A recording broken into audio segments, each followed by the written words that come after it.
Megastar Chiranjeevi సతీమణి సురేఖను యాదగిరిగుట్ట దేవస్థానం పాలక మండలి సభ్యురాలిగా నియమించడంపై కొందరు బీఆర్ఎస్ పెయిడ్ ఆర్టిస్టులు బయటకు వచ్చి మాట్లాడుతున్నారు. మీకు ఒక వీడియో చూపిస్తాను, అందులో అతను ఏం మాట్లాడాడో జాగ్రత్తగా వినండి. చిరంజీవి భార్య తెలంగాణ పుట్టిందా? తెలంగాణకి ఏమో సంబంధమా? యాదగిరిగుట్టలో నువ్వు గామెను ఎందుకు వేసినవే మెంబర్ గా? పవన్ కళ్యాణ్ మొన్న ఇవన్ అయ్యే జాగిరి అంటాడు. చిరంజీవి తెలంగాణ ఉద్యమాన్ని తీవ్రంగా వ్యతిరేకించాడు కేంద్ర మంత్రిగా. ఇవన్నీ తెలంగాణ ప్రజలు మర్చిపోలే.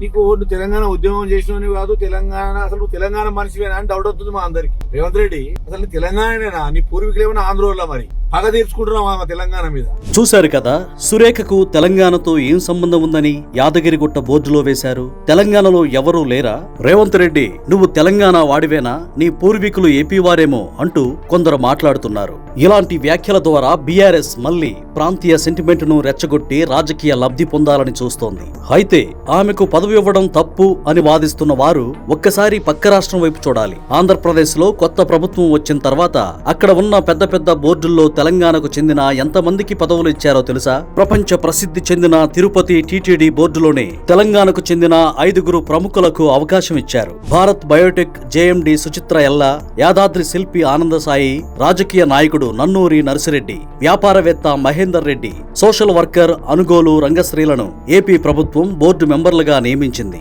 అలాగే విజయవాడ కనకదుర్గమ్మ గుడి బోర్డులో తెలంగాణకు చెందిన హరికృష్ణకు చోటు ఇచ్చారు. తెలంగాణ కార్టూనిస్ట్ పోచంపల్లి శ్రీధర్ కు ఏకంగా కేబినెట్ హోదాతో ప్రభుత్వ అధికారిక సలహాదారు పదవి ఇచ్చారు. కేవలం గుడుల బోర్డులే కాదు, మొన్ననే నారా లోకేష్ ఒక అద్భుతమైన మాట చెప్పారు. మంగళగిరిలోని రతన్ టాటా ఇన్నోవేషన్ హబ్ సీఈఓగా నియమితులైన ధాత్రిరెడ్డితో పాటు అక్కడ మెయిన్ బాధ్యతలు చూసే మరో మహిళ కూడా తెలంగాణ వాళ్లే. మాకు ప్రాంతీయ భేదాలు లేవు, మాకు టాలెంట్ మాత్రమే ముఖ్యమని లోకేష్ స్పష్టం చేశారు. టాలెంట్ కు తెలివితేటలకు ప్రాంతీయ సరిహద్దులు ఉండవని చెప్పడానికి ఈ నియామకాలే నిదర్శనం. 2 రాష్ట్రాల మధ్య ఇలాంటి సంబంధాలు ఉంటేనే తెలుగు రాష్ట్రాలు బాగుపడతాయి. కానీ రాష్ట్రం విడిపోయి 12 ఏళ్లు అవుతున్నా ప్రతి చిన్న విషయానికి గొడవ చేస్తూ ఇంకా సెంటిమెంట్ తోనే బతకాలని చూడడం బీఆర్ఎస్ దిగజారుడుతనం. మద్రాసులో పుట్టి పెళ్లైనప్పటి నుంచి దశాబ్దాలుగా హైదరాబాద్ లోనే ఉంటూ ఇక్కడే పన్నులు కడుతూ సినిమా ఇండస్ట్రీ ద్వారా వందల మందికి ఉపాధి కల్పిస్తున్న సురేఖను